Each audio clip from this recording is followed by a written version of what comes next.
అరేయ్! నేను పెట్టే వీడియోస్‌కి, నాకొచ్చిన సబ్‌స్క్రైబ్ కౌంట్‌కి, రీచ్‌కి ఏమైనా సంబంధం ఉందా? ఛానెల్‌లో చాలా వీడియోస్ ఉన్నాయి. చూడండి. మూవీస్ గురించి డిస్కషన్ ఉన్నాయి, రివ్యూస్ ఉన్నాయి. సో, మరిన్ని కంటెంట్ కావాలంటే సబ్స్క్రైబ్ చేయండి. నేను కూడా చాలా వీడియోస్ చేద్దాం అనుకున్నా కానీ రీచ్ సరిగ్గా లేదు. సో, మెల్లమెల్లగా వీడియోస్ అప్లోడ్ చేస్తున్నా. అట్‌లీస్ట్ కొన్ని వీడియోస్ అయినా పుష్ అవుతాయని. రాంత్ మలయాళం మూవీ జియో హాట్‌స్టార్‌లో స్ట్రీమ్ అవుతుంది.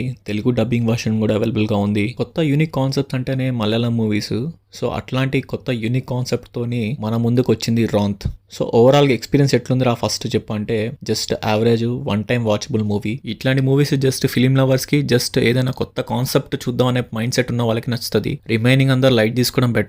ఎందుకంటే కష్టం భరించలేం అనిపిస్తుంది. సో, స్టోరీ ప్లాట్ ఏంటంటే ఇది ఒక వన్ నైట్ స్టోరీ. అంటే స్టోరీ మొత్తం ఒక నైట్ జరుగుతుంది. ధర్మశాల అనే పోలీస్ స్టేషన్ లో నైట్ పాట్రోలింగ్ కోసం ఎస్ఐ అండ్ కానిస్టేబుల్ ఇద్దరు ఒక నైట్ పాట్రోలింగ్ చేస్తుంటారు. సో, ఆ రోజు ఆ నైట్ జరిగిన సిరీస్ ఆఫ్ ఈవెంట్స్ అన్ని మనకు చూపిస్తూ ఉంటారు. ఆ నైట్ అనుకోకుండా ఒక మరణం జరుగుతుంది. దానివల్ల వాళ్ళ లైఫ్ ఎలా చేంజ్ అయింది అనే పాయింట్ క్లైమాక్స్ లో రివీల్ అవుతుంది. స్టార్టింగ్ క్యారెక్టర్స్ ఇంట్రడ్యూస్ చేసినప్పుడు చాలా నీట్ గా పద్ధతిగా వన్ బై వన్ చూపించుకుంటూ వచ్చారు. ఎప్పుడైతే ప్యాట్రోలింగ్ స్టార్ట్ అవుతుందో ఇంకా ఎక్కడ మన వంతు దిగడం డైరెక్టర్ వంతు అని చెప్పి క్లైమాక్స్ దాకా మనం ప్యాట్రోలింగ్ తిప్పుతూనే ఉంటాడు. సో, అక్కడ కొంచెం మనకు లాగ్ అనిపిస్తుంది కొన్ని సీన్స్లలో. ఎందుకురా ఎంతసేపు అదేనా అని ఫీలింగ్ వచ్చింది.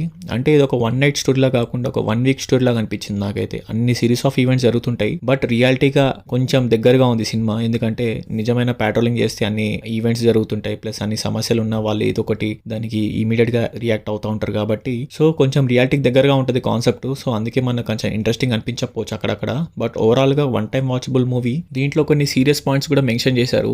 మనం ఎప్పుడు అనుకుందే పవర్ ఉన్నప్పుడు మన పై అధికారులు మనతో ఎలా ప్రవర్తిస్తారు, అవసరానికి జనాలు ఎలా వాడుకుంటారు, తర్వాత పవర్ లేనప్పుడు వాడిని ఎవరిని ఎట్లా ఇరికించాలని ట్రై చేస్తుంటారు. సో, ఇట్లాంటివి సమాజంలో జరిగే కొన్ని పాయింట్స్ అంశాలని డైరెక్టర్ హైలైట్ చేశారు. యాజ్ వెల్ యాజ్ కొంచెం ఎమోషనల్ గా అనిపిస్తుంది అక్కడక్కడ కొన్ని టచ్ అప్ చేశారు పాయింట్స్ అన్ని. ఓవరాల్ గా ఒక మంచి ఎక్స్పీరియన్స్ ఇచ్చింది నాకైతే. డిఫరెంట్ గా అనిపించింది.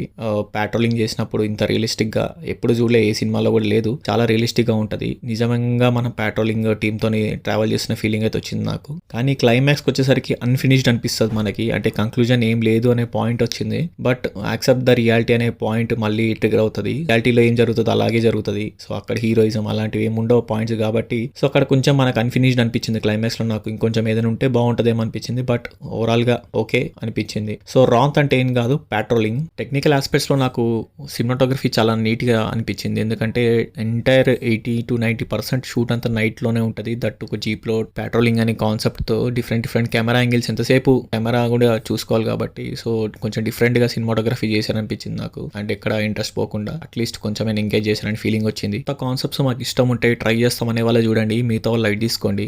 టార్చర్ అనిపిస్తుంది కొంచెం మందికి, మిగతా వాళ్ళకైతే. సో, ఓవరాల్ గా వన్ టైం వాచబుల్ చూడొచ్చు. ఇట్లాంటి మరిన్ని వీడియోస్ కోసం, కొత్త కంటెంట్ కోసం ఛానల్ని సబ్స్క్రైబ్ చేసుకోండి.